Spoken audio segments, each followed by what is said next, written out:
Theosophical Objects, Program, and Organization Articles by H.P. Blavatsky. A Year of Theosophy 1888. A Puzzle from Adyar. The Organization of the Theosophical Society. H.P. Blavatsky Series No. 29. Theosophy Company, Mysore, Private Ltd. Bangalore 560,004. Objects of the Theosophical Movement. I. To form the nucleus of a universal brotherhood of humanity, without distinction of race, creed, sex, caste, or color. 2. The study of ancient and modern religions, philosophies, and sciences, and the demonstration of the importance of such study. And 3. The investigation of the unexplained laws of nature and the psychical powers latent in man.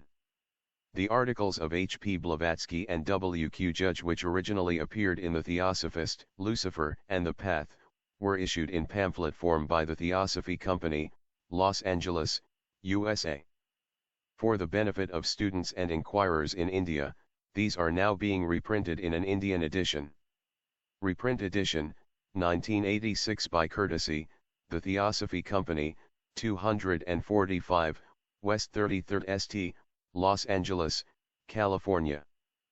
90007, USA. Printed by V. N. Iyer at Commercial Printing House, 41/1, 3rd Main Road, Gandhinagar, Bangalore 560,009, and published by J. M. Tijoriwala for Theosophy Company, Mysore, Private Limited, 4, Sir Krishna Rao Road, Basavangudi, Bangalore 560,004.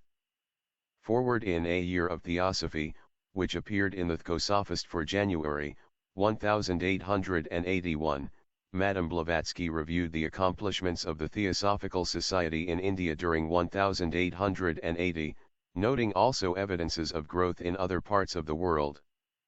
She gave an account of the activities of the founders, adding a brief financial report which showed expenses far in excess of income here, as so often elsewhere. H.P.B. found occasion for correcting misconceptions about the society, the founders, and the purposes of theosophic endeavor, stressing the pursuit of truth as the chief objective. The custom of New Year's greetings becomes, for H.P.B., an opportunity of showing the deeper purposes of the annual renewal which may be sought by students of theosophy. Her article, 1888, published in Lucifer for January, 1888, distinguishes between the conventional hope for happiness and prosperity and the transcendentalist longing to grow in both knowledge and responsibility. Richard Hart, a friend of Colonel Alcott and an American newspaperman who became a member of the Society in 1878, had joined Alcott in India late in 1888 to assist in the conduct of the Theosophist. Articles which appeared early in 1889, evidently by him, exaggerated the importance of the organizational side of the work, minimizing the first object, of brotherhood. H.P.B., Hart implied, was a disturbing influence interfering with the orderly progress of the society under the practical guidance of Col. Alcott at Adyar, the headquarters of the society. Mr. Hart compared Adyar with the authority and power of the Church of Rome. H.P.B. replied to these criticisms and charges in Lucifer for August, 1889, in an article titled A Puzzle from Adyar, shielding Alcott as well as she could from the implication of his direct involvement with Hart's misrepresentation of the spirit. Forward of Theosophical Work, H.P.B. showed that, far from being dependent upon the Society's constitutional development, the objects were the primary and initial inspiration of both the movement and the Society. The Society, she said, would deserve and have her loyalty only to the degree that it remained a channel for service to the Theosophical cause and for the original program which the Society had in the beginning. This article is both a clarification of the prior importance of the moral and philosophical principles on which all theosophical work is based, in contrast to organizations and instruments, and a warning to members who failed to make this distinction. The article, The Organization of the Theosophical Society, although dated in manuscript by H.P.B. as completed at Ostend, October 3, 1886, did not appear until publication in the Theosophist of June, 1924. The opening words of the article were there omitted, it being explained that the first page of H.P.B's handwritten MS had been lost.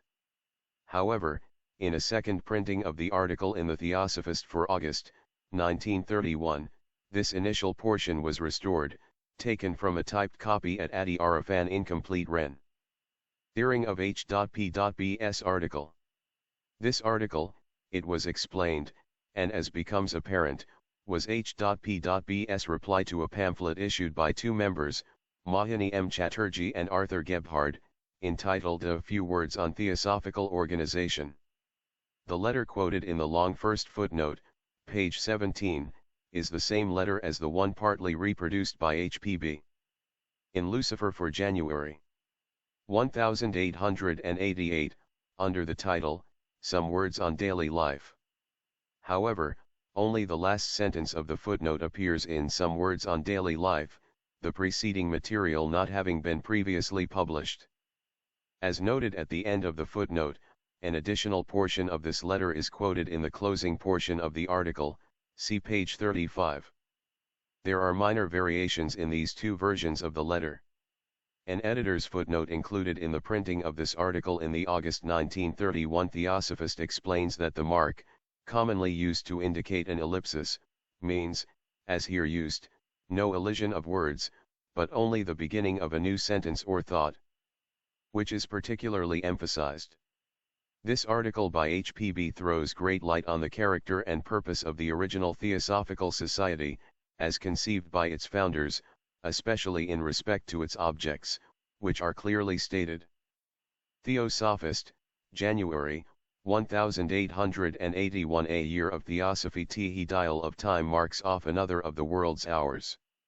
And, as the old year passes into eternity, like a raindrop falling into Theocean. Its vacant place in the calendar is occupied by a successor which, if one may credit the ancient prophetic warnings of Mother Shipton and other seers, is to bring woe and disaster to some portions of the world. Let it go, with its joys and triumphs, its badness and bitterness. If it but leave behind for our instruction the memory of our experience and the lesson of our mistakes. Wise is he who lets the dead past bury its dead, and turns with courage to meet the fresher duties of the new year. Only the weak and foolish bemoan the irrevocable. It will be well to take a brief retrospect of those incidents of the year 1880, A.D., which possess an interest for members of the Theosophical Society. The more so since, in consequence of the absence from Bombay of the President and corresponding Secretary, the anniversary day of the Society was not publicly celebrated. It will not be necessary to enter minutely into those details of administration which, however important in themselves as links, weak or strong, in the general chain of progress, and however they may have taxed the patience, nerve, or other resources of the chief officers, do not at all interest the public. It is not so much explanation as results that are demanded, and these, in our case, abound. Even our worst enemy would be forced to admit, were he to look closely into our transactions, that the Society is immeasurably stronger morally, numerically, and as regards a capacity for future usefulness, than it was a year ago.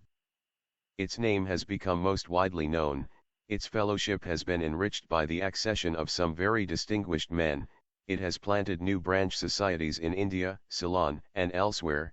Applications are now pending for the organization of still other branches, in New South Wales, Sydney, California, India, Australia. Its magazine has successfully entered the second volume, its local issues with the Government of India have been finally and creditably settled, a mischievous attempt by a handful of malcontents at Bombay to disrupt it has miserably failed. It has made official alliances with the Sanskrit Samaj of Benares, that is to say, with the most distinguished body of orthodox Sanskrit Pandits in the world, with the other Sava of which Pandit Rama Misra Shastri is manager, and with the Hindu Sava, of Cochin State, while, at the same time, strengthening its fraternal relations with the Arya Samajas of the Punjab and northwestern provinces. Besides all this, we can point with joy and pride to the results of the late mission to Ceylon, where, within the space of 57 days, 7 branch societies of Buddhist laymen, 1 ecclesiastical council of Buddhist priests, and one scientific society were organized, and some hundreds of new fellows were added to our list. All this work could not be accomplished without great labor, mental anxiety, and physical discomfort. If to this be added the burden of a correspondence with many different countries, and the time required for making 2 journeys to northern India and 1 to Ceylon, our friends at a distance will see that whatever other blame may properly attach to the founders, who have never claimed infallibility of any sort, that of laziness is assuredly not to be cast in their teeth. Nor, when they learn that the work done since leaving America, the traveling expenses and the fitting and maintenance of the headquarters establishment has cost some 20,000 rupees, while the cash receipts of the treasurer, exclusive of those from Ceylon, Rs. 2,440, which sum is set aside as a special fund to be used in the interest of Buddhism, have been only 1,240 rupees, all told, including one donation of 200 rupees from the universally respected Maharani Surnomoyi, and another of 20 rupees from a well-wisher in Bengal, will those who direct the societies' affairs be regarded by them as making money out of their offices. And these figures, which may most readily be verified, are our only answer to the calumnies which have been maliciously circulated by some who did not, and others who did, know the truth. The trip to Ceylon occupied 77 days in all, the second one to northern India 125 days. Thus the founders have been absent from Bombay on duty 29. 1 secret letters by former members denouncing its founders, sent to Paris and other Theosophists and pretending that the Bombay Society was virtually extinct, its best members having resigned, were sent back to us with new protestations of friendship and loyalty and expressions of scorn for the conspirators, et Theos. Weeks out of the 52, their travels extending through 25 degrees of latitude, from Lahore at the extreme north of India, to Mathura, the southernmost point of ancient Lanka. Each of the Indian presidencies has contributed a quota of new members, and at the former capital of the late lion-hearted Ranjit Singh, a branch was recently organized by Sikhs and Punjabis, under the title of the Punjab Theosophical Society. During 12-month, President Alcott delivered 79 lectures and addresses, a majority of which were interpreted in the Hindi, Urdu, Gujarati, and Sinhalese languages. Many misconceptions prevail as to the nature and objects of the Theosophical Society.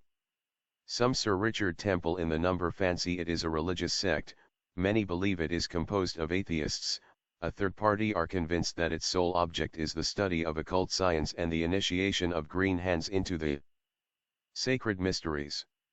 If we have had one, we certainly have had 100 intimations from strangers that they were ready to join at once if they could be sure that they would shortly be endowed with cities, or the power to work occult phenomena.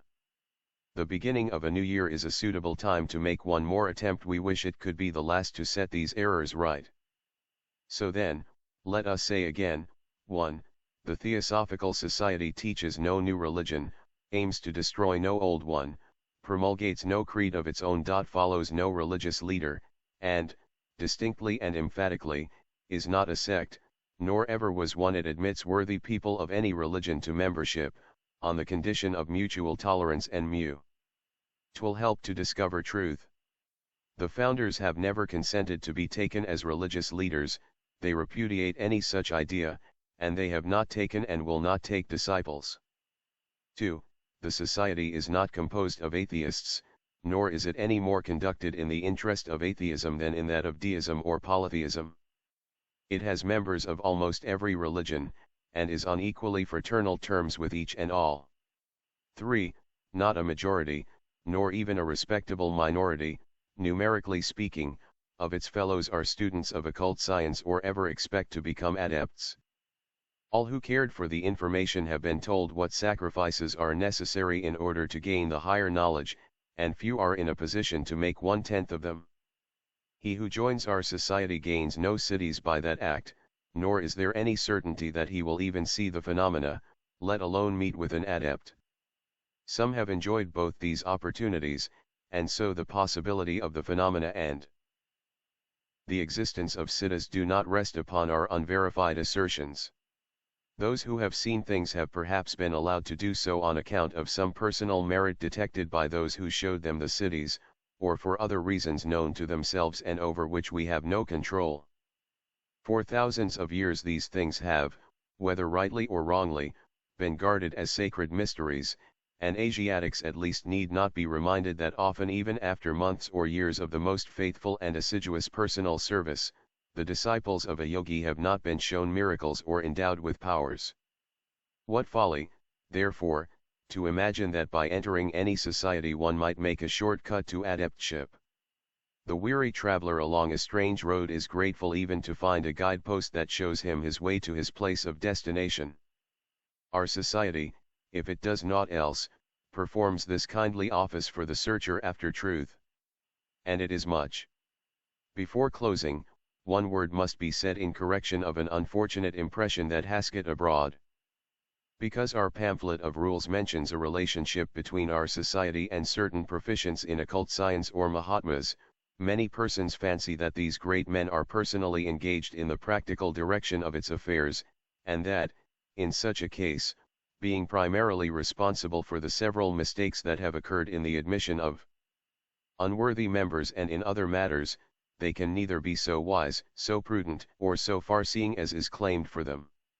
It is also imagined that the President and corresponding Secretary, especially the latter, are, if not actually yogis and Mahatmas themselves, at least persons of ascetic habits, who assume superior moral excellence. Neither of these suppositions is correct, and both are positively absurd. The administration of the society is, unless in exceptionally important crises, left to the recognized officials, and they are wholly responsible for all the errors that are made.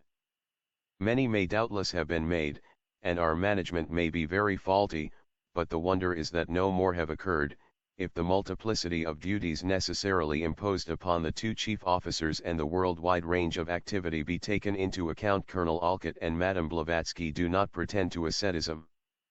Nor would it be possible for them to practice it while in the thick of the struggle to win a permanent foothold for the society in the face of every possible obstacle that a selfish, sensuality-loving world puts in the way. What either of them has heretofore been, or either or both may in the future become, is quite a different affair. At present they only claim to be trying honestly and earnestly, so far as their natural infirmities of character permit, to enforce by example and precept the ideas which are embodied in the platform and rules of the Theosophical Society. Once or twice ill-wishers have publicly taunted us with not having given practical proofs of our alleged affection for India. Our final vindication must be left to posterity, which always renders that justice that the present too often denies. But even now, if we may judge by the tone of our correspondence, as well as by the enthusiasm which has everywhere greeted us in the course of our journeyings, a palpably good effect has been produced by our appeals to the educated Indian public. The moral regeneration of India and the revival of her ancient spiritual glories must exclusively be the work of her own sons. All we can do is to apply the match to the train, to fan the smouldering embers into a genial warmth. And this we are trying to do. One step in the right direction, it will doubtless be conceded, is the alliance effected with the Benares Pandits and attested in the subjoined document. Here are printed the articles of the union formed by the T.S. and the Sanskrit Sabha of Benares, agreeing to cooperation and brotherly union between the two societies, in the interests of the promotion of Sanskrit literature and Vedic philosophy and science, the agreement being signed by the officers and members of the Benares Samaj, and by Col. Olcott as President of the Theosophical Society. H.P.B's concluding comment follows. These custodians of Sanskrit learning have promised to put in writing the precious treasures of Aryan philosophy, and to cooperate with us to give the facts a worldwide circulation. The London spiritualist remarked, the other day, that we were doing much for spiritualism in India. It might rather be said we are doing much to make known the importance of mesmeric science, for wherever we have been we have spared no pains to show the close and intimate relationship that exists between our modern discoveries in mesmerism, psychometry and odic force, and the ancient Indian science of Yoga Vidya. We look forward with confidence to a day when the thorough demonstration of this connection will give to both Asia and Europe the basis for a perfect, because experimentally demonstrable, science of psychology. People usually wish that their friends shall have a happy new year, and sometimes prosperous is added to happy. It is not likely that much happiness or prosperity can come to those who are living for the truth under such a dark number as 1888, but still the year is heralded by the glorious star Venus. Lucifer, shining so resplendent that it has been mistaken for that still rarer visitor, the Star of Bethlehem. This too, is at hand, and surely something of the Christos spirit must be born upon earth under such conditions. Even if happiness and prosperity are absent, it is possible to find something greater than either in this coming year. Venus Lucifer is the sponsor of our magazine, and as we chose to come to light under its auspices, so do we desire to touch on its nobility. This is possible for us all personally, and instead of wishing our readers a happy or prosperous new year, we feel more in the vein to pray them to make it one worthy of its brilliant herald. This can be effected by those who are courageous and resolute. Thoreau pointed out that there are artists in life, persons who can change the color of a day and make it beautiful to those with whom they come in contact. We claim that there are adepts, masters in life who make it divine, as in all other arts. Is it not the greatest art of all, this which affects the very atmosphere in which we live? That it is the most important is seen at once, when we remember that every person who draws the breath of life affects the mental and moral atmosphere of the world, and helps to color the day for those about him. Those who do not help to elevate the thoughts and lives of others must of necessity either paralyze them by indifference, or actively drag them down. When this point is reached, then the art of life is converted into the science of death. We see the black magician at work. And no one can be quite inactive. Although many bad books and pictures are produced, still not everyone who is incapable of writing or painting well insists on doing so badly. Imagine the result if they were to. Yet so it is in life. Everyone lives, and thinks, and speaks. If all our readers who have any sympathy with Lucifer endeavored to learn the art of making life not only beautiful but divine, and vowed no longer to be hampered by disbelief in the possibility of this miracle, but to commence the Herculean task at once, then 1888, however unlucky a year, would have been fitly ushered in by the gleaming star. Neither happiness nor prosperity are always the best of bedfellows for such undeveloped mortals as most of us are. They seldom bring with them peace, which is the only permanent joy. The idea of peace is usually connected with the close of life and a religious state of mind. That kind of peace will, however, generally be found to contain the element of expectation. The pleasures of this world have been surrendered, and the soul waits contentedly in expectation of the pleasures of the next. The peace of the philosophic mind is very different from this, and can be attained to early in life when pleasure has scarcely been tasted, as well as when it has been fully drunk of. The American transcendentalists discovered that life could be made a sublime thing without any assistance from circumstances or outside sources of pleasure and prosperity. Of course this had been discovered many times before, and Emerson only took up again the cry raised by Epictetus. But every man has to discover this fact freshly for himself, and when once he realized it, he knows that he would be a wretch if he did not endeavor to make the possibility a reality in his own life. The Stoic became sublime because he recognized his own absolute responsibility and did not try to evade it. The Transcendentalist was even more, because he had faith in the unknown and untried possibilities which lay within himself. The occultist fully recognizes the responsibility and claims his title by having both tried and required knowledge of his own possibilities. The Theosophist, who is at all in earnest, sees his responsibility and endeavors to find knowledge, living, in the meantime, up to the highest standard of which he is aware. To all such, Lucifer gives greeting. Man's life is in his own hands, his fate is ordered by himself. Why then should not 1888 be a year of greater spiritual development than any we have lived through? It depends on ourselves to make it so. This is an actual fact, not a religious sentiment. In a garden of sunflowers every flower turns towards the light. Why not so with us? And let no one imagine that it is a mere fancy, the attaching of importance to the birth of the year. The earth passes through its definite phases and man with it, and as a day can be colored so can a year. The astral life of the earth is young and strong between Christmas and Easter. Those who form their wishes now will have added strength to fulfill them consistently. A puzzle from Addie R.W. Hen. The cat is abroad, the mice dance in the house it seems. Since Colonel Alcott sailed for Japan, the Theosophist has never ceased to surprise its European readers, and especially the fellows of our society, with most unexpected capers. It is as if the Sphinx had emigrated from the Nile and was determined to continue offering her puzzles broadcast to the sady pusses of the society. Now what may be the meaning of this extraordinary, and most tactless sortie of the esteemed acting editor of our Theosophist? Is he, owing to the relaxing climate of southern India, ill, or like R. and his editor enemies across the Atlantic, also dreaming uncanny dreams and seeing lying visions, or what? And let me remind him at once that he must not feel offended by these remarks, as he has imperatively called them forth himself. Lucifer, the Path, and the Theosophist are the only organs of communication with the fellows of our society, each in its respective country. Since the acting editor of the Theosophist has chosen to give a wide publicity in his organ to abnormal fancies, he has no right to expect a reply through any other channel than Lucifer. Moreover, if he fails to understand all the seriousness of his implied charges against me and several honorable men, he may realize them better, when he reads the present. Already his enigmatical letter to light has done mischief enough. While its purport was evidently to fight some windmills of his own creation, an inimical spiritualist who signs Colenso has jumped at the good opportunity afforded him to misrepresent that letter. In his malicious philippic called Kuthumi Dethroned, he seeks to show that Mr. Hart's letter announces that the masters are thrown overboard by the T.S. and Madame Blavatsky dethroned.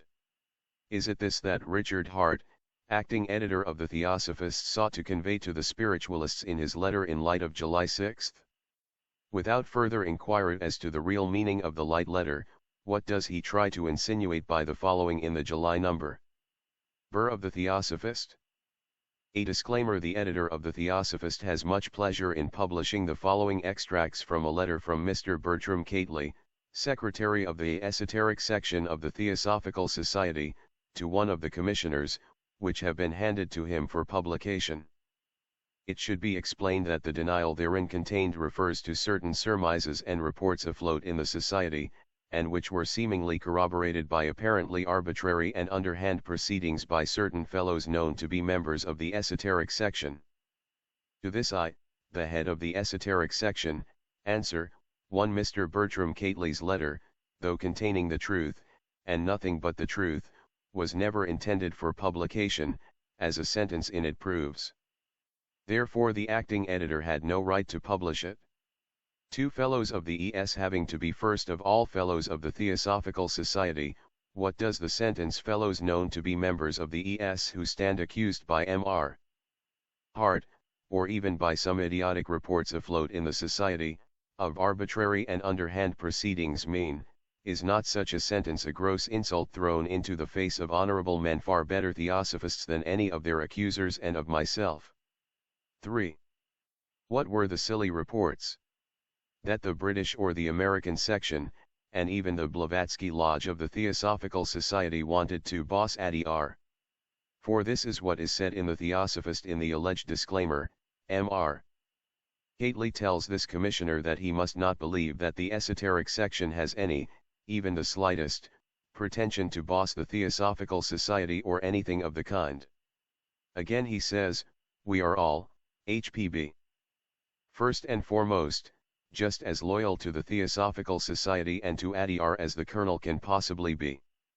And yet again he says, 7. Have nothing more to say, except to repeat in the most formal and positive manner my assurance that there is not a word of truth in the statement that the esoteric section has any desire or pretension to boss any other part or section of the T.S. Amen. But before I reproduce the acting editor's further marvelous comments thereon, I claim the right to say a few words on the subject. Since, as said, the letter was never meant to be paraded in print, chiefly, perhaps, because excuse it is no criticism to show that it contains that which I would describe as a meaningless flapdoodle, or, rather, a pair of them, something quite pardonable in a private and hastily written letter, but quite unpardonable and grotesque when appearing as a published document. First, that the ES had never any pretensions to boss the T.S stands to reason, with the exception of Col. Alcott, the president. The esoteric section has nothing whatever to do with the Theosophical Society, its council, or officers. It is a section entirely apart from the exoteric body, and independent of it. H.P. alone being responsible for its members, as shown in the official announcement over the signature of the president-founder himself. It follows, therefore, that the E.S., as a body, owes no allegiance whatever to the Theosophical Society, as a society, least of all to ADR. Second, it is pure nonsense to say that H.P.B. is loyal to the Theosophical Society and to ADR. H.P.B. is loyal to death to the Theosophical cause, and those great teachers whose philosophy can alone bind the whole of humanity into one brotherhood. Together with Colonel Alcott, she is the chief founder and builder of the society which was and is meant to represent that cause, and if she is so loyal to H.S. Alcott, it is not at all because of his being its president, but, firstly, because there is no man living who has worked harder for that society, or been more devoted to it than the colonel, and, secondly, because she regards him as a loyal friend and co-worker. Therefore the degree of her sympathies with the Theosophical Society and ADR depends upon the degree of the loyalty of that society to the cause. Let it break away from the original lines and show disloyalty in its policy to the cause and the original program of the society, and H.P.B. calling the T.S. disloyal, will shake it off like dust from her feet. And what does loyalty to ADR mean, in the name of all wonders? What is ADR, apart from that cause and the two, not one founder, if you please, who represent it? Why not loyal to the compound or the bathroom of ADR? ADR is the present headquarters of the society, because these headquarters are wherever the president is, as stated in the rules. To be logical, the fellows of the TS had to be loyal to Japan while Col. Alcott was there, and to London during his presence here. There is no longer a parent society, it is abolished and replaced by an aggregate body of theosophical societies, all autonomous, as are the states of America, and all under one head president, who, together with H.P. Blavatsky, will champion the cause against the whole world. Such is the real state of things. What then, again, can be the meaning of the following comments by the acting editor, who follows Mr. Cately's letter with these profoundly wise remarks? It is to be hoped that after this very distinct and authoritative disclaimer no further private circulars will be issued by any members of the esoteric section, calling upon the fellows to oppose the action of the General Council, because Madame Blavatsky does not approve of it, and also that silly editorials, declaring that Theosophy is degenerating into obedience to the dictates of Madame Blavatsky, like that in a recent issue of the Religio-Philosophical Journal, will cease to appear. The private circulars of the ES have nothing to do with the acting editor of the Theosophist, nor has he any right to meddle with them whenever Madame Blavatsky does not approve of an action of the General Council, one she will say so openly and to their faces. Because, a. Madame Blavatsky does not owe the slightest allegiance to a council which is liable at any moment to issue silly and untheosophical ukases, and, b. for the simple reason that she recognizes but one person in the TS. Besides herself, namely Colonel Alcott, as having the right of effecting fundamental reorganizations in a society which owes its life to them, and for which they are both karmically responsible. If the acting editor makes slight account of a sacred pledge, neither Colonel Alcott nor H.P. Blavatsky are likely to do so. H.P. Blavatsky will always bow before the decision of the majority of a section or even a simple branch, but she will ever protest against the decision of the General Council. Were it composed of archangels and high-end Kohans themselves, if their decision seems to her unjust or untheosophical or fails to meet with the approval of the majority of the fellows. No more than H.P. Blavatsky has the president-founder the right of exercising autocracy or papal powers, and Colonel Olcott would be the last man in the world to attempt to do so. It is the two founders and especially the president, who have virtually sworn allegiance to the fellows, who they have to protect, and teach those who want to be taught, and not to tyrannize and rule over them. And now I have said over my own signature what I had to say, one or commissioners of whom Mr. R. Hart is one. Ed. And that which ought to have been said in so many plain words long ago. The public is all agog with the silliest stories about our doings, and the supposed and real dissensions in the society. Let every one know the truth at last, in which there is nothing to make any one ashamed, and which alone can put an end to a most painful and strained feeling. This truth is as simple as can be. The acting editor of the Theosophist has taken it into his head that the esoteric section together with the British and American sections, were either conspiring or preparing to conspire against what he most curiously calls ADR and its authority. Now, being a most devoted fellow of the TS and attached to the President, his zeal in hunting up this mare's nest has led him to become more Catholic than the Pope. That is all, and I hope that such misunderstandings and hallucinations will come to an end with the return of the President to India. Had he been at home, he, at any rate, would have objected to Aldho's dark hints and cloak sayings that have of late incessantly appeared in the Theosophist, to the great delight of our enemies. We readily understand that owing to lack of original contributions the acting editor should reproduce a bungled up and sensational report from the N.Y. Times and call it Dr. Cattley Speaks. But when jumping at a sentence of Dr. Cattley's, who in speaking of some prominent members, said that they had been abandoned or been read out of the fold, he gravely adds in a footnote that this is another mistake of the reporter, as no fellow of the Theosophical Society has been expelled of recent years.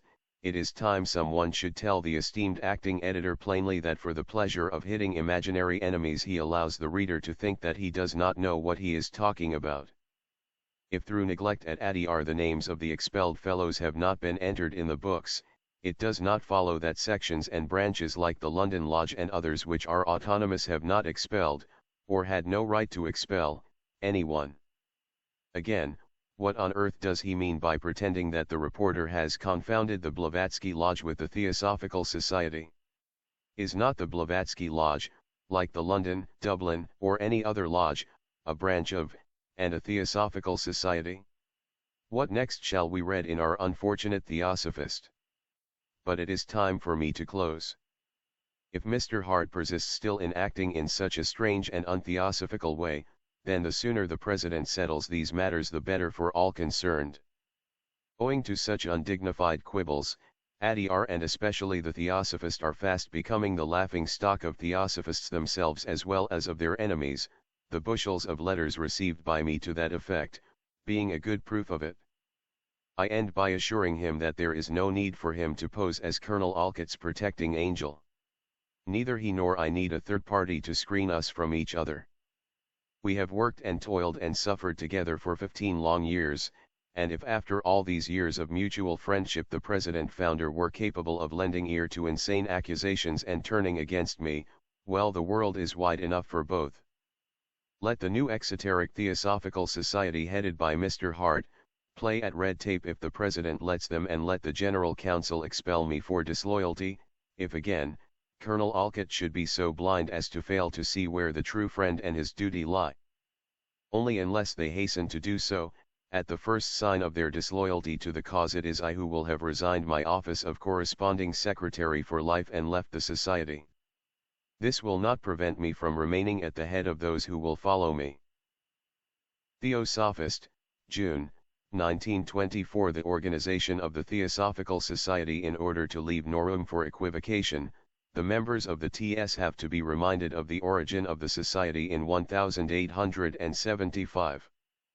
Sent to the U.S. of America in 1873 for the purpose of organizing a group of workers on a psychic plane, 2 years later the writer received orders from her master and teacher to form the nucleus of a regular society whose objects were broadly stated as follows: 1.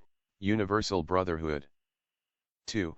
No distinction to be made by the members between races, creeds, or social positions, but every member had to be judged and dealt by on his persona merits. 3. To study the philosophies of the East, those of India chiefly, presenting them gradually to the public in various works that would interpret exoteric religions in the light of esoteric teachings. 4. To oppose materialism and theological dogmatism in every possible way, by demonstrating the existence of occult forces unknown to science in nature and the presence of psychic and spiritual powers in man, trying, at the same time, to enlarge the views of the spiritualists by showing them that there are many other agencies at work in the production of phenomena besides the spirits of the dead. Superstition had to be exposed and avoided, and occult forces, beneficent and maleficent, ever surrounding us and manifesting their presence in various ways demonstrated to the best of our ability. Such was the program in its broad features.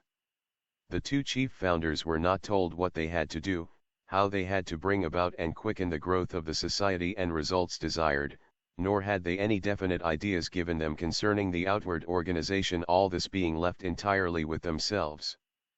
Thus, these opening words enclosed in brackets were presumably on the first manuscript page by H.P.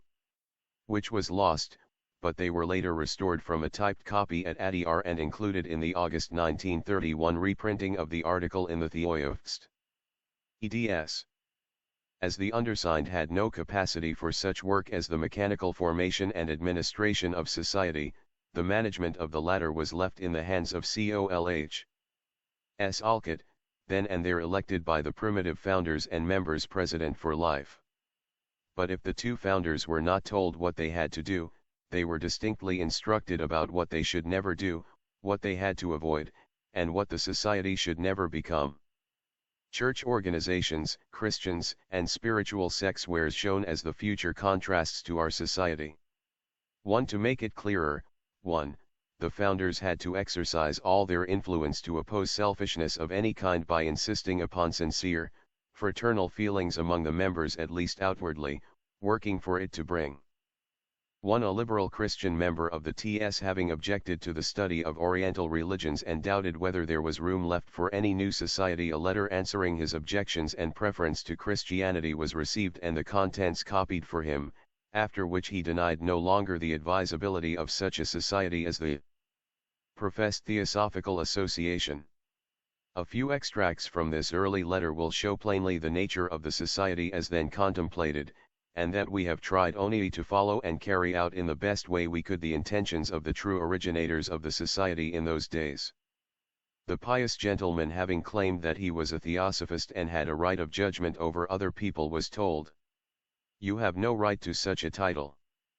You are only Phi/O Theosophist, as one who has reached to the full comprehension of the name and nature of a Theosophist will sit in judgment on no man or action.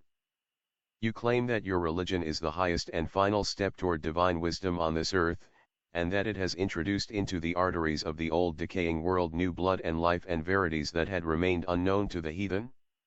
If it were so indeed, then your religion would have introduced the highest truths into all the social, civil, and international relations of Christendom. Instead of that, as anyone can perceive, your social, as your private life is not based upon a common moral solidarity but only on constant mutual counteraction and pure mechanical equilibrium of individual powers and interests. If you would be a Theosophist, you must not do as those around you do who call on a God of truth and love and serve the dark powers of might, greed and luck. We look in the midst of your Christian civilization and see the same sad signs of old. The realities of your daily lives are diametrically opposed to your religious ideal, but you feel it not.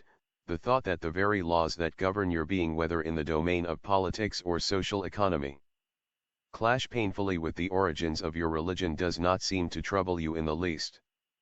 But if the nations of the West are so fully convinced that the ideal can never become practical and the practical will never reach the ideal, then, you have to make your choice. Either it is your religion that is impracticable, and in that case it is no bet than a vainglorious delusion, or it might find a practical application, but it is you yourselves, who do not care to apply its ethics to your daily walk in life. Hence, before you invite other nations to see the king's festival table from which your guests arise more starved than before, you howled.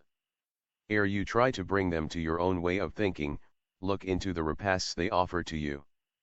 Under the dominion and sway of exoteric creeds, the grotesque and tortured shadows of the theosophical realities, there must ever be the same oppression of the weak and the poor and the same typhonic struggle of the wealthy and the mighty among themselves.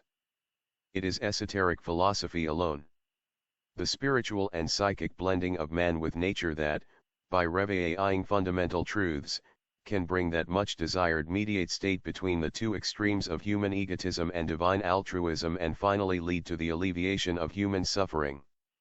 See next to last page for continuation. Seep 35. About a spirit of unity and harmony, the great diversity of creeds notwithstanding, expecting and demanding from the fellows, a great mutual toleration and charity for each other's shortcomings, mutual help in the research of truths in every domain, moral or physical, and even in daily life. 2. They had to oppose in the strongest manner anything approaching dogmatic faith and fanaticism, belief in the infallibility of the masters, or even in the very existence of our invisible teachers, having to be checked from the first. On the other hand, as a great respect for the private views and creeds of every member was demanded, any fellow criticizing the faith or belief of another fellow, hurting his feelings, or showing a reprehensible self-assertion, unasked, mutual friendly advices were a duty, unless declined, such a member incurred expulsion. The greatest spirit of free research, untrammeled by anyone or anything, had to be encouraged. Thus, for the first year the members of the T-body, who representing every class in society as every creed and belief, Christian clergymen, spiritualists, freethinkers, mystics, masons, and materialists, lived and met under these rules in peace and friendship. There were 2 or 3 expulsions for slander and backbiting. The rules, however imperfect in their tentative character, were strictly enforced and respected by the members. The original $5 initiation fee was soon abolished as inconsistent with the spirit of the association. Members had enthusiastically promised to support the parent society and defray the expenses of machines for experiments, books, the fees of the recording secretary, etc., etc. This was reform number 1. 3 months after, Mr. H. Newton, the treasurer, a rich gentleman of New York, showed that no one had paid anything or helped him to defray the current expenses for the hall of meetings, stationery, printing, etc., and that he had to carry the burden of those expenses alone. He went on for a short time longer, then he resigned as treasurer. It was the president-founder, Col. H.S. Alcott, who had to pay henceforth for all. He did so for over 18 months.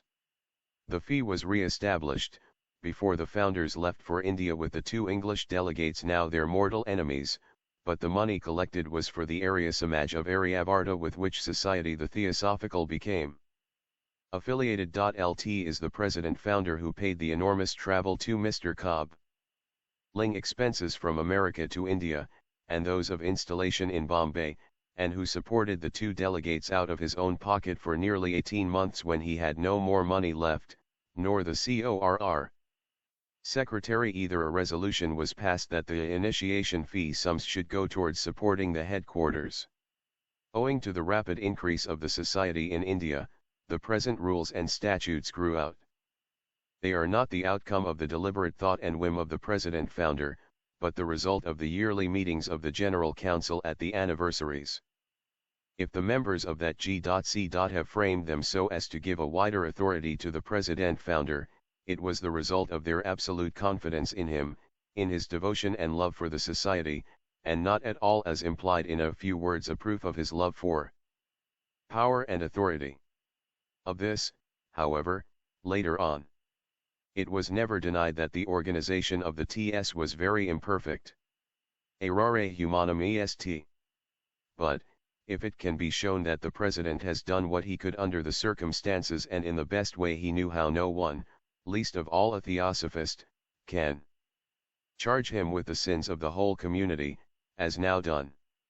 From the founders down to the humblest member, the society is composed of imperfect mortal men, not gods.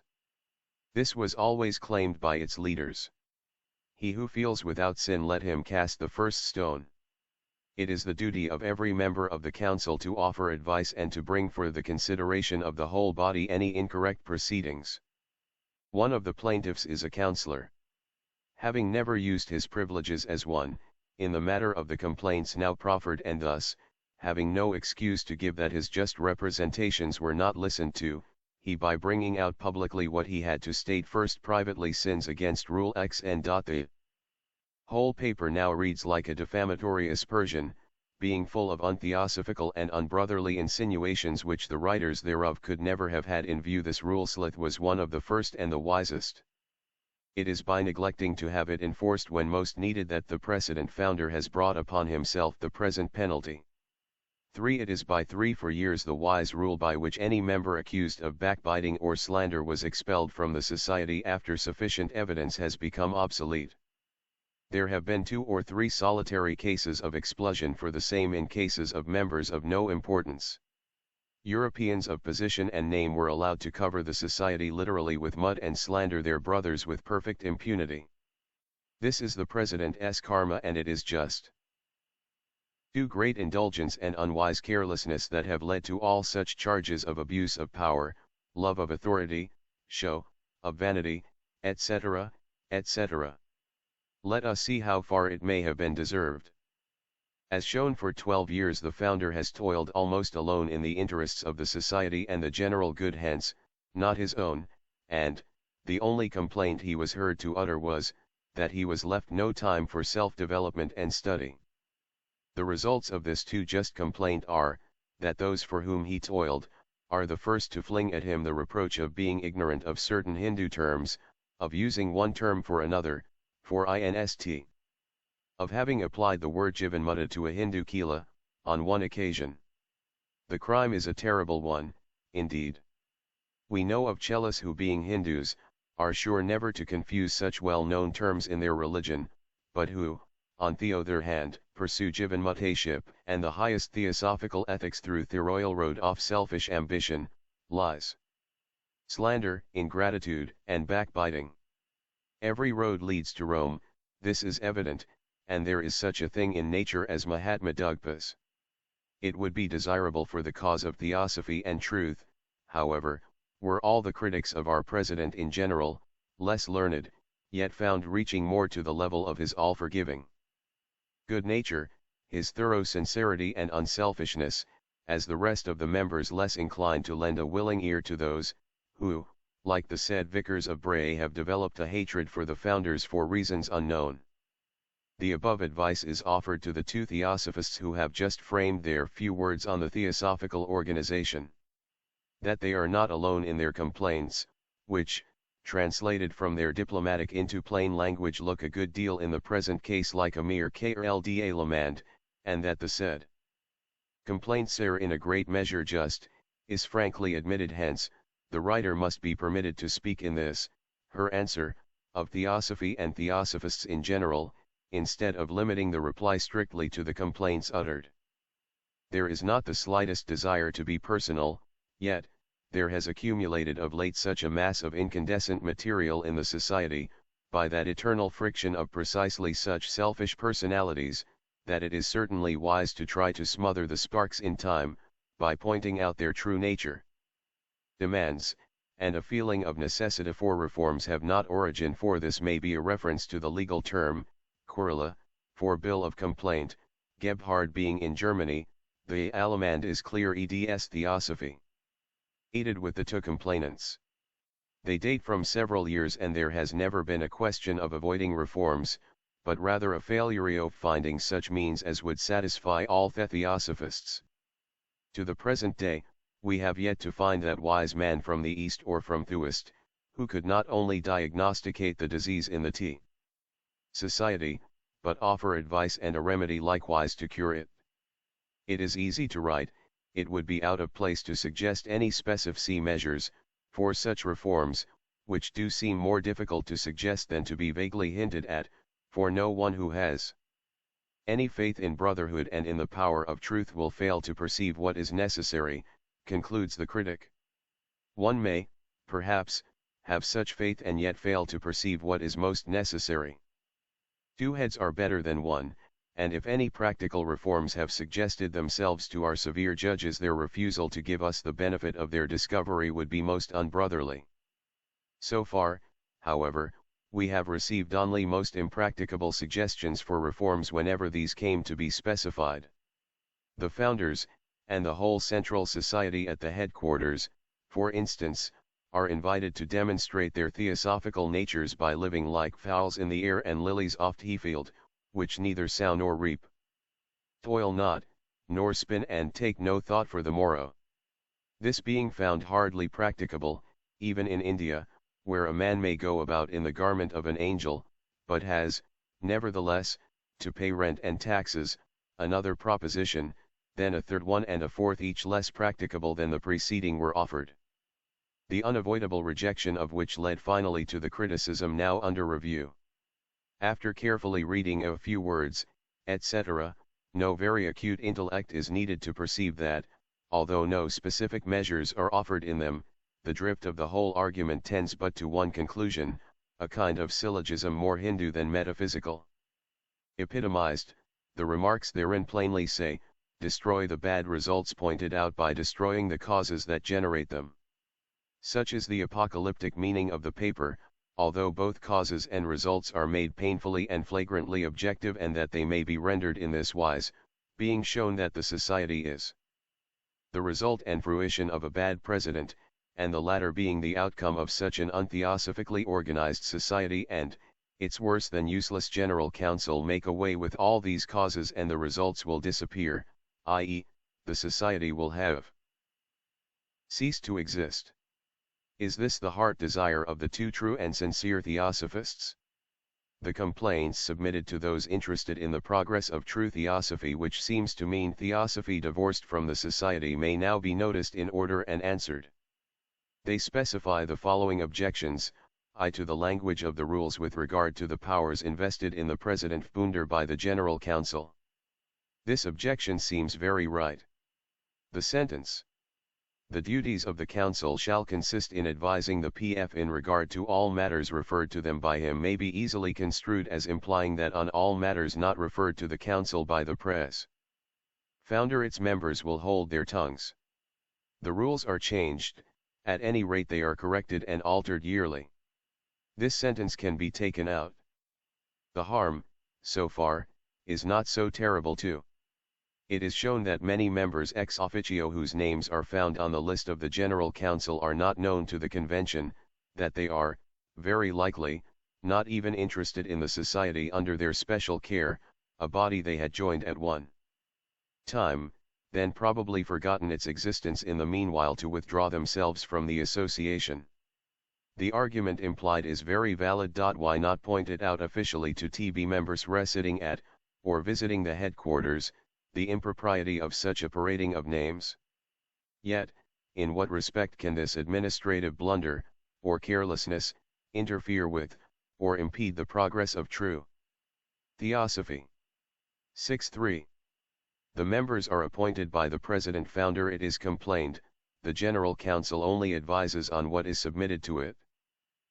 And in the meantime that PF is empowered to issue special orders and provisional rules, on behalf of that dummy Council. Rule 4, p. 20. Moreover, it is urged that out of a number of 150 members of the G.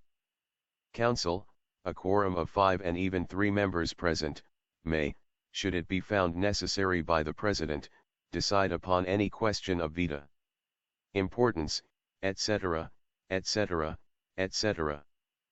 Such an untheosophical display of authority is objected to by Messrs. M. Chatterjee and A. Gebhard on the ground that it 5. Furthermore, the writer of the complaints in a few words, etc., is himself a member on the General Council for over 2 years, see Rules 1885.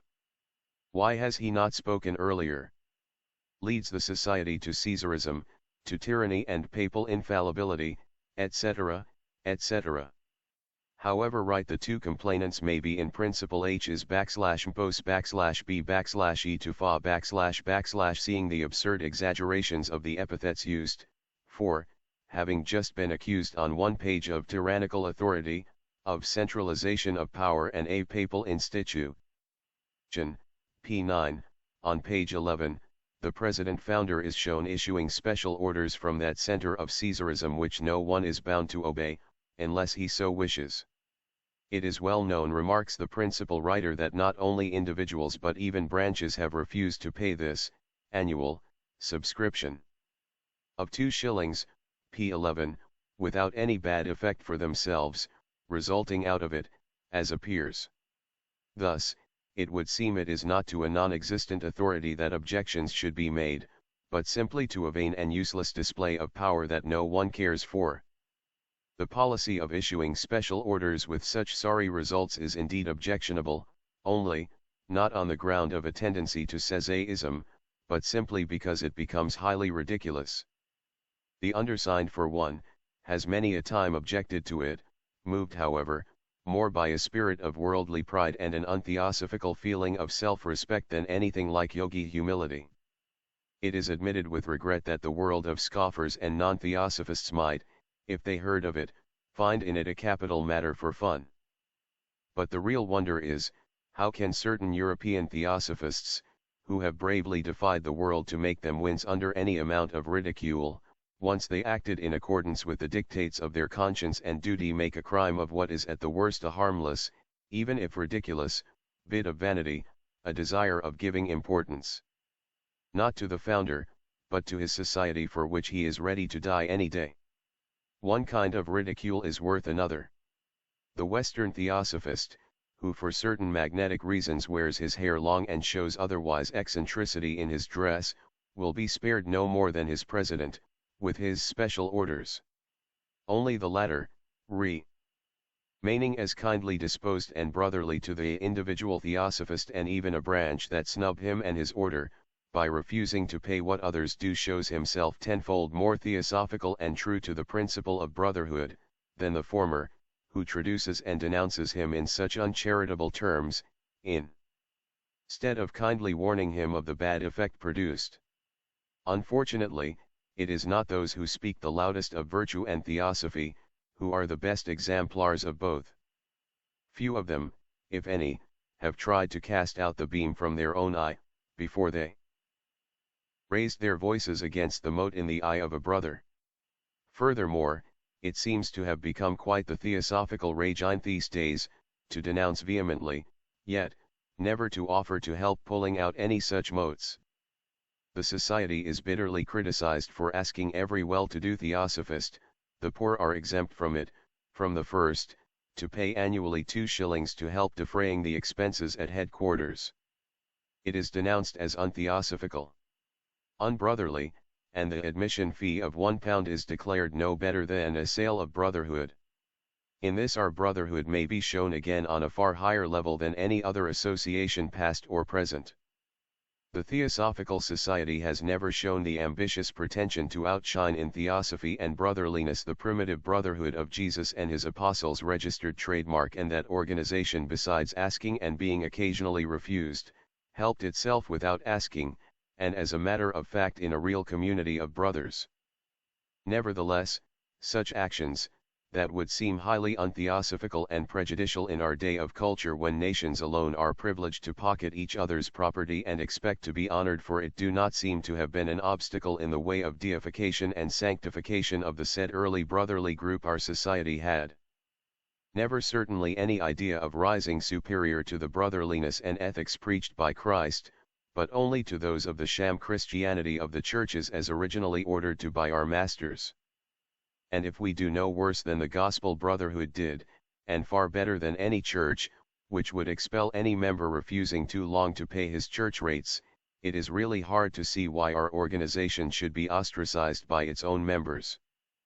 At any rate, the pens of the latter ought to show themselves less acerb, in these days of trouble, when every one seems bent on finding fault with the society, and few to help it, and that the president founder is alone to work and toil with a few devoted theosophists at ADR. to assist him. For there is no such institution in existence as the parent society, we are told, pages 2 and 3. It has disappeared from the rules and has no legal existence. The society being unchartered, it has not legally, but no more has any Theosophist 6 yet. The Theosophical Brotherhood does seem doomed to outrival the group of apostles in the number of its denying Peters, its unbelieving Thomases, and even Iscariots.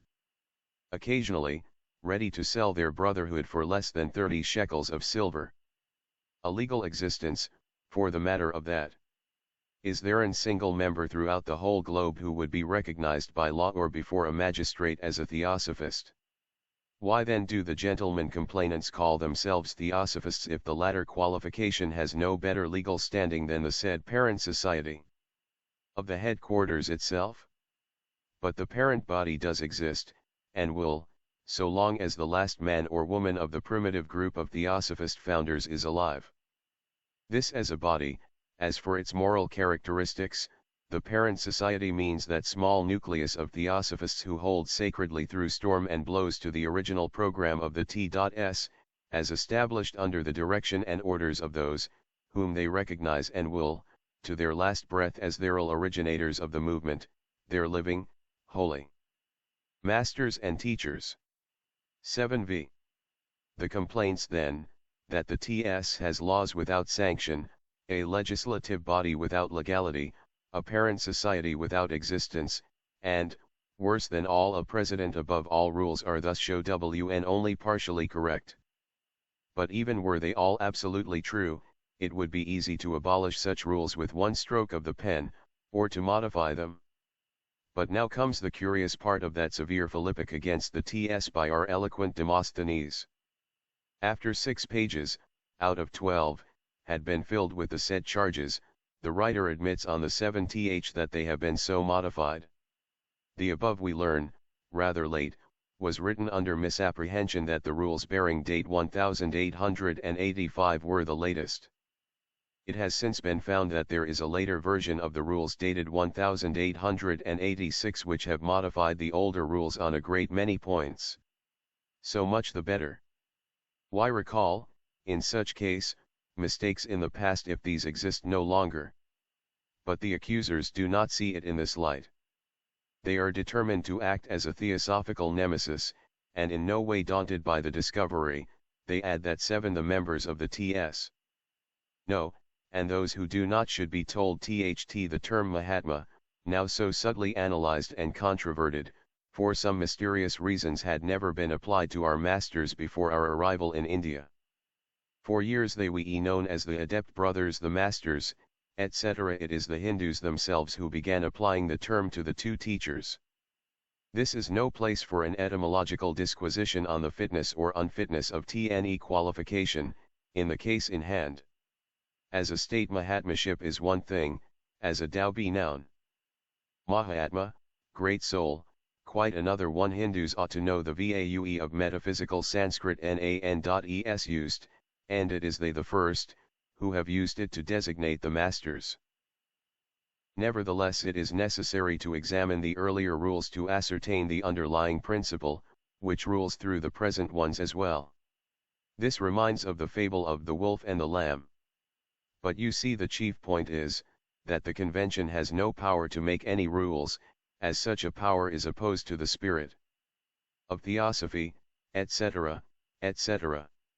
Now this is the most extraordinary argument that could be made. At this rate no brotherhood, no association, no society is possible. More than this, no Theosophist, however holy his present life may be, would have the right to call himself one, for were it always found necessary to examine his earlier life, to ascertain the underlying principle which rules through the nature of the present man 10-1, he would be found unfit to be called a Theosophist. The experiment would hardly be found pleasant to the majority of those whom association with the T.S. has reformed, and of such there are a good many. After such virulent and severe denunciations one might expect some good, friendly, and theosophically practical advice. Not at all, and none is offered, since we have been already told, p. 9, that it would be out of place to suggest any specific measures, as no one who has any faith in brotherhood and in the power of truth will fail to perceive what is necessary.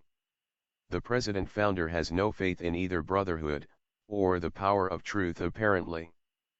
This is made evident by his having failed to perceive, a. that the headquarters open to all Theosophists of any race or social position, board and lodging free of charge the whole year round was an unbrotherly organization, b.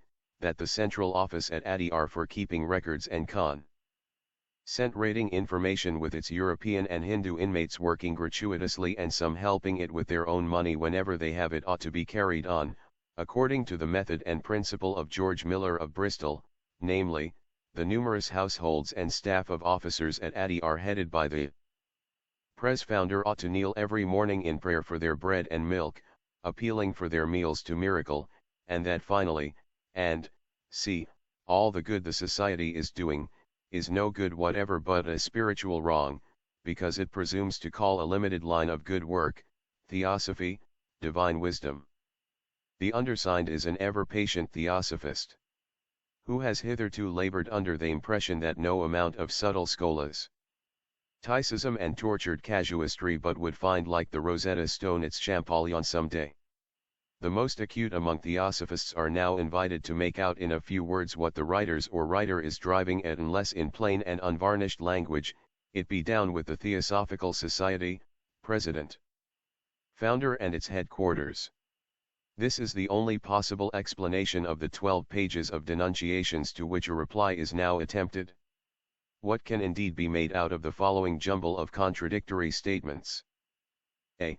The President-Founder having been shown throughout as a tyrant, a would-be Caesar, aiming at papal power, and a Venetian Council of Three, and other words to that effect implied in almost every sentence of the paper under review.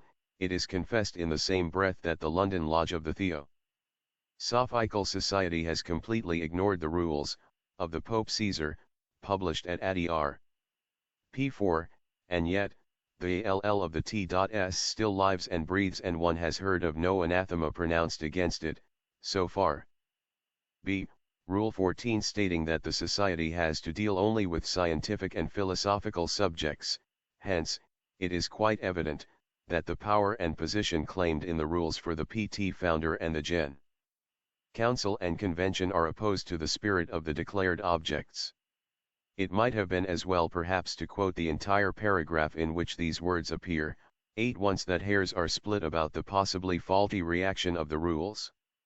Is it not self-evident, that the words brought forward only with scientific and philosophical subjects are inserted as a necessary caution to true Theosophists, who by dealing with politics within any branch society might bring disgrace and ruin on the whole body in India to be 814, the society having to deal only with scientific and philosophical subjects, and having branches in divergent parts of the world under various forms of government, does not permit its members, as such, to interfere with politics, and repudiates any attempt on the part of anyone to commit it in favor of or against any political party or measure. Violation of this rule will meet with expulsion. This rather alters the complexion put on the charge, which seems to conveniently forget that scientific and philosophical subjects are not the only declared objects of the society. Let us not leave room for a doubt that there is more animus underlying the charges than would be strictly theosophical. Gin with. Has the society, or has it not, over 140 societies scattered through 4 parts of the world to take care of? As in the case of Mahatmas and Mahatmaship, active work of the Theosophical Society is confused willingly or otherwise. It is not for the writer to decide with Theosophy. No need of entering here upon the difference between the jar that contains a liquid and the nature of, or that liquid itself. Theosophy teaches self-culture, and not control, we are told. Theosophy teaches mutual culture before 5e/culture to begin with. Union is strength. It is by gathering many Theosophists of the same way of thinking into one or more groups, and making them closely united by the same magnetic bond of fraternal unity and sympathy, that the objects of mutual development and progress in Theosophical thought may be best achieved. Self-culture is for isolated Hatha yogis, independent of any society and having to avoid association with human beings, and this is a triply distilled selfishness. For real moral advancement there where 2 or 3 are gathered in the name of the Spirit of truth there that Spirit or Theosophy will be in the midst of them. To say that Theosophy has no need of a society a vehicle and center thereof is like affirming that the wisdom of the ages collected in thousands of volumes, at the British Museum has no need of either the edifice that contains it, nor the works in which it is found. Why not advise the British government on its lack of discrimination and its worldliness in not destroying museum and all its vehicles of wisdom? Why spend such sums of money and pay so many officers to watch over its treasures, the more so, since many of its guardians may be quite out of keeping with, and opposed to, the spirit of that wisdom? The directors of such museums may or may not be very perfect men, and some of their assistants may have never opened a philosophical work, yet, it is they who take café of the library and preserve it for future generations who are indirectly entitled to their thanks. How much more gratitude is due to those who like our self-sacrificing Theosophists at ADR, devote their lives to, and give their services gratuitously to the good of humanity. Diplomas, and charters are objected to, and chiefly the admission fee. The latter is a taxation, and therefore inconsistent with the principle of brotherhood. A forced gift is unbrought. Early, etc., etc. It would be curious to see where the TS would be led to, were the PT.F to religiously follow the proffered advices. Initiation on admission, has been made away with already in Europe, and has led to that which will very soon become known, no use mentioning it at present. Now the charters and diplomas would follow. Hence no document to show for any group, and no diploma to prove that one is affiliated to the society. Hence also perfect liberty to any one to either call himself a Theosophist, or deny he is one. The admission fee? Indeed, it has to be regarded as a terrible and unbrotherly extortion, and a forced gift, in the face of those thousands of Masonic lodges, of clubs, associations, societies, leagues, and even the Salvation Army. The former, extort yearly fortunes from their members, the latter throttle in the name of Jesus the masses and appealing to voluntary contributions make the converts pay, and pay in their turn every one of their officers, none of whom will serve the army for nothing. Yet it would be well, perchance, were our members to follow the example of the Masons in their solidarity of thought and action and at least outward union, notwithstanding that receiving 1,000 times more from their members they give them in return still less than we do, whether spiritually or morally. This solitary single guinea expected from every new member is spent in less than 1 week, as was calculated, on postage and correspondence with Theosophists. Or are we to understand that all correspondence with members now left to self-culture is also to cease and has to follow diplomas, charters and the rest, then, truly, the head quarters and office had better be closed. A simple query however, have the £1 a yearly contribution to the LL of the TS, and the further sum of 2/60 to the Oriental group been abolished as acts of unbrotherly extortion, and how long, if so, have they begun to be regarded as a sale of brotherhood? To continue, the charges wind up with the following remarks, so profound, that it requires a deeper head than ours to fathom all that underlies the words contained in them. Is the T.S. a brotherhood, or not, queries the plaintiff. If the former, is it possible to have any center of arbitrary power? 9 To hold that there is 9 It is the first time since the T.S. exists that such an accusation of arbitrary power is brought forward. Not many will be found of this way of thinking. Necessity for such a center is only a roundabout way of saying that no brotherhood is possible. 10 But in point of fact that necessity itself is by no means proved. There have been no doubt brotherhoods under high masters. There have been and still are. H.P.B. But in such cases the masters were never elected for geographical or other considerations. The natural leader of men was always recognized by his embodying the spirit of humanity. To institute a comparison would be little short of blasphemy. The greatest among men is always the readiest to serve and yet is unconscious of the service. Let us pause before finally tying the millstone of worldliness around the neck of Theosophy. Let us not forget that Theosophy does not grow in our midst by force and control but by sunshine of brotherliness and the dew of self-oblivion. If we do not believe in brotherhood and truth, let us put ashes on our head and weep in sackcloth and not rejoice in the purple of authority and in the festive garments of pride and worldliness. It is by far better that the name of Theosophy should never be heard, than that it should be used as the motto of a papal authority. Who, upon reading this, and being ignorant that the above piece of rhetorical flowers of speech is directed against the luckless Presti founder, would not have in his mind's eye an Alexander Borgia, a Caligula, or to say the least General Booth in his latest metamorphosis. When, how, or by doing what, has our good, natured, unselfish, ever kind President merited such a Ciceronian tirade? The state of things denounced exists now for almost 12 years, and our accuser knew of it and even took an active part in its organization, conventions, councils, rules, etc., etc., at Bombay and at Adyar. This virulent sortie is no doubt due to self-culture. The critic has outgrown the movement and turned his face from the original program, hence his severity. But where is the true theosophical charity, the tolerance, and the sunshine of brotherliness just spoken of, and so insisted upon? Verily it is easy to preach the dew of self-oblivion when one has nothing to think about except to evolve such finely rounded phrases, were every theosophist at Adyar to have his daily wants and even comforts, his board, lodging and all, attended to by a wealthier theosophist, and were the same sunshine of brotherly ten, no need taking a roundabout way, to say that no brotherhood would ever be possible if many theosophists shared the very original views of the writer. Ness to be poured upon him, as it is upon the critic who found for himself an endless brotherly care, a fraternal and self-sacrificing devotion in two other noble-minded members, then would there be little need for the President Founder to call upon and humble himself before our theosophists.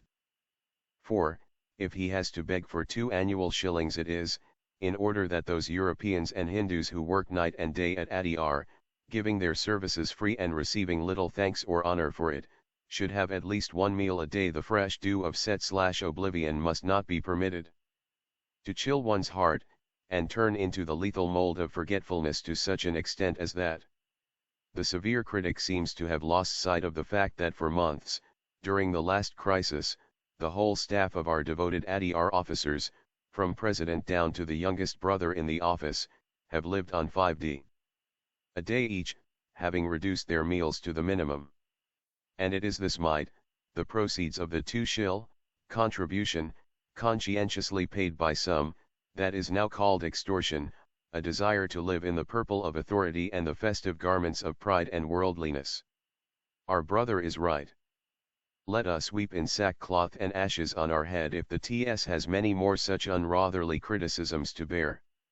Truly it would be far better that the name of Theosophy should never be heard than that it should be used as a motto not of papal authority which exists nowhere at Adyar, outside the critic's imagination, but as a motto of a self-developed fanaticism. All the great services otherwise rendered to the society, all the noble work done by the complainant will pale and vanish before such an appearance of cold-heartedness. Surely he cannot desire the annihilation of the society? And if he did, it would be useless. The TS cannot he destroyed as a body. It is not in the power of either founders or their critics, and neither friend nor enemy can ruin that which is doomed to exist, all the blunders of its leaders notwithstanding. That which was generated through and founded by the high masters and under their authority, if not their instruction, must and will live. Each of us and all will receive his or her karma in it, but the vehicle of Theosophy will stand indestructible and undestroyed by the hand of whether man or fiend. No, truth does not depend on show of hands, but in the case of the much abused President Founder it must depend on the show of facts. Thorny and full of pitfalls was the steep path he had to climb up alone and unaided for the first years. Terrible was the opposition outside the society he had to build, sickening and disheartening the treachery he often encountered within the headquarters. Enemies gnashing their teeth in his face around, those whom he regarded as his staunchest friends and co-workers betraying him and the cause on the slightest provocation. Still, where hundreds in his place would have collapsed and given up the whole undertaking in despair, he, unmoved and unmovable, went on climbing up and toiling as before, unrelenting and undismayed, supported by that one thought and conviction that he was doing his duty. What other inducement has the founder ever had, but his theosophical pledge and the sense of his duty toward those he had promised to serve to the end of his life? There was but one beacon for him, the hand that had first pointed to him his way up, the hand of the master he loves and reveres so well, and serves so devotedly, though occasionally, perhaps, unwisely. As president elected for life, he has nevertheless offered more than once to resign in favor of any one found worthier than him, but was never permitted to do so by the majority, not of show of hands but show of hearts, literally as few or more beloved than he is even by most of those, who may criticize occasionally his actions.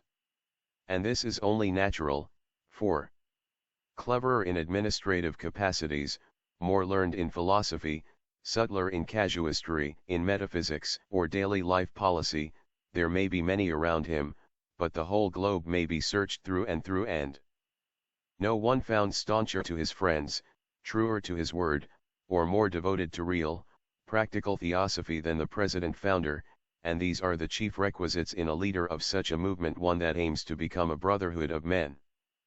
The society needs no Loyolas, it has to shun anything approaching casuistry, nor ought we to tolerate too subtle casuists. There, where every individual has to work out his own karma, the judgment of a casuist who takes upon himself the duty of pronouncing upon the state of a brother's soul, or of guiding his conscience, is of no use, and may become positively injurious. The founder claims no more rights than everyone else in the society, the right of private judgment, which, whenever it is found to disagree with branches or individuals, is quietly set aside and ignored, as shown by the complainants themselves. This, then, is the sole crime of the would-be culprit, and no worse than this can be laid at his door. And yet what is the reward of that kind man?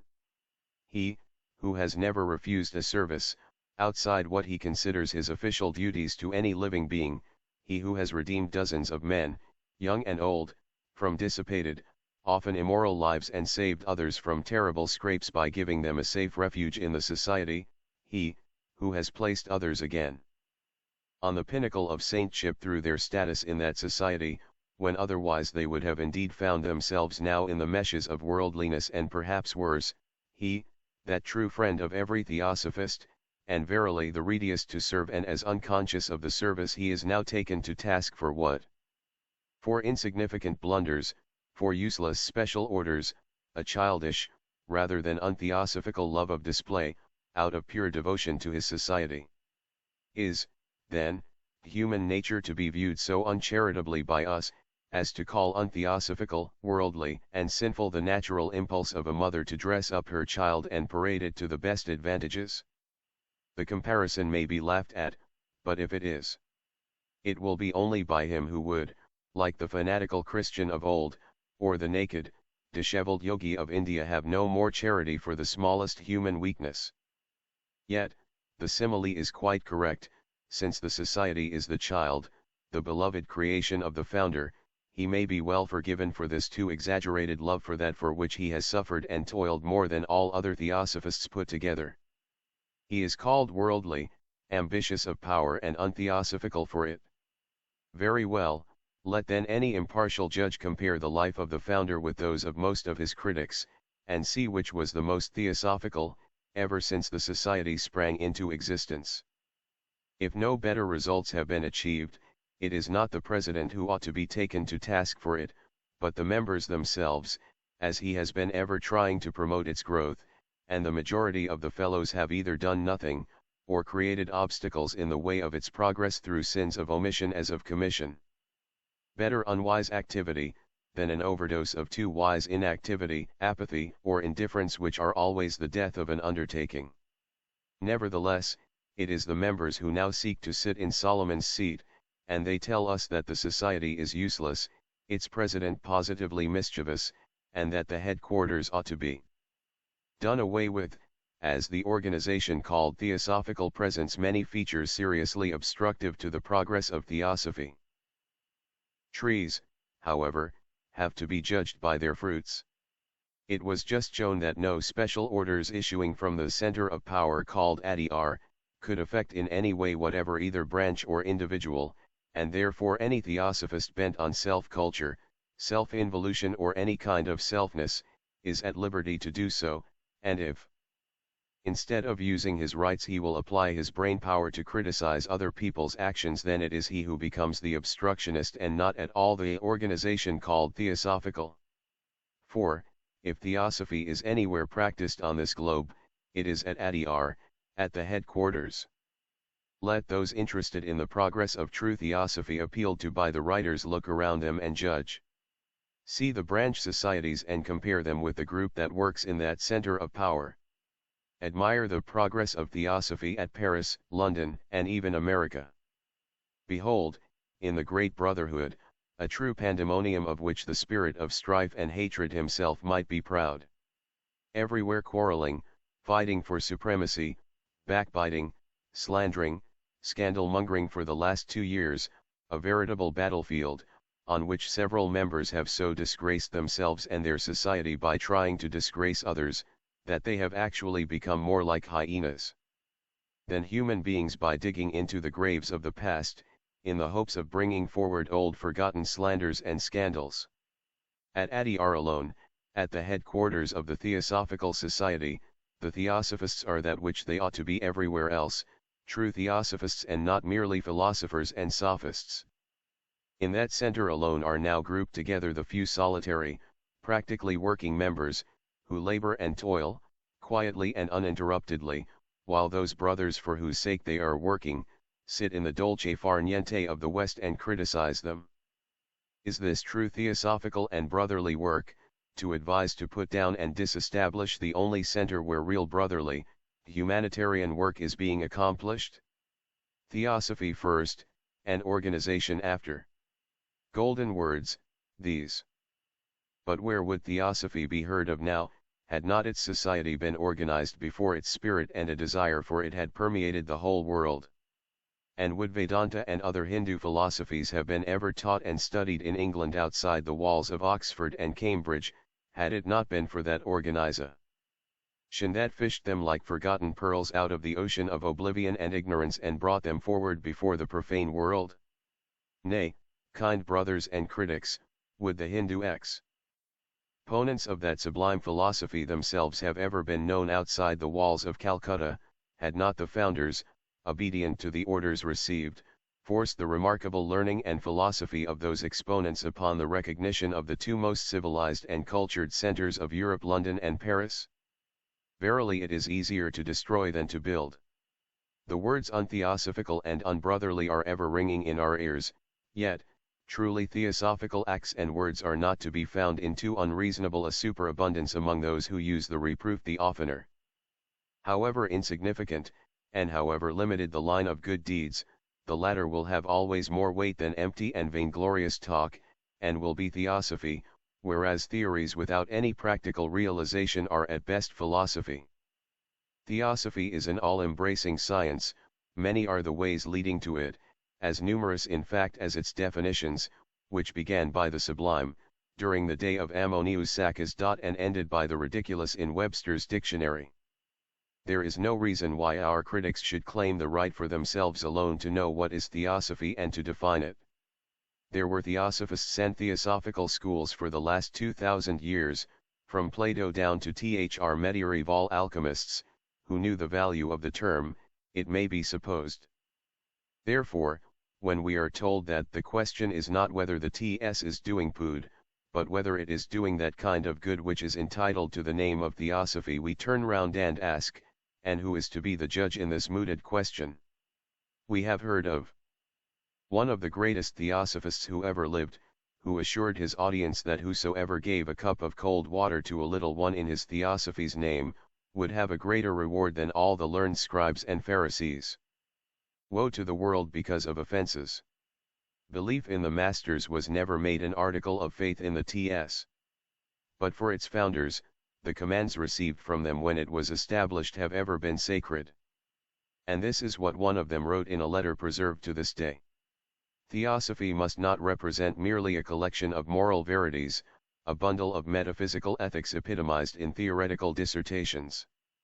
Theosophy must be made practical, and has, therefore, to be disencumbered of useless discussion. It has to find objective expression in an all-embracing code of life thoroughly impregnated with its spirit, the spirit of mutual tolerance, charity, and love. Its followers have to set the example of a firmly outlined and as firmly applied morality before they get the right to point out, even in a spirit of kindness, the absence of a like ethic unity and singleness of purpose in other associations and individuals. As said before, no theosophist should blame a brother whether within or outside of the association, throw a slur upon his actions or denounce him lest he should himself lose the right of being considered a theosophist. Ever turn away your gaze from the imperfections of your neighbor and center rather your attention upon your own shortcomings in order to correct them and become wiser. Show not the disparity between claim and action in another man, but whether he be brother or neighbor, rather help him in his arduous walk in life.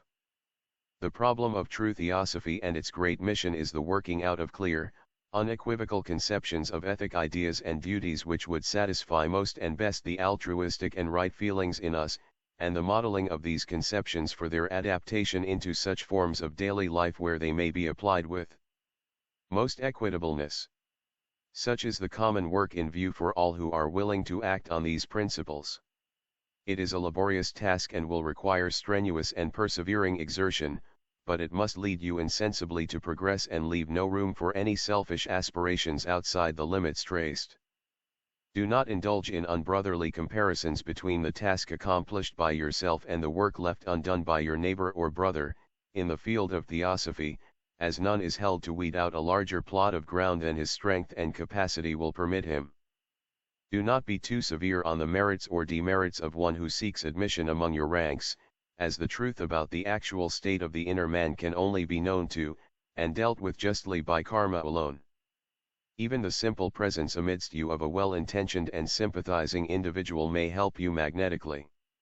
You are the free workers in the domain of truth, and as such, must leave no obstructions on the paths leading to it. The letter closes with the following lines which have now become quite plain, as they give the key to the whole situation. The degrees of success or failure are the landmark we shall have to follow, as they will constitute the harriers placed with your own hands between your selves and those whom you have asked to be your teachers. The 11 it is in consequence of this letter that Art. 12 was adopted in rules, and a fear of lacking the charity prescribed, that led so often to neglect its enforcement. Nearer your approach to the goal contemplated, the shorter the distance between the student and the master. A complete answer is thus found in the above lines to the paper framed by the two theosophists. Those who are now inclined to repudiate the hand that traced it and feel ready to turn their backs upon the whole past and the original program of the T.S. are at liberty to do so.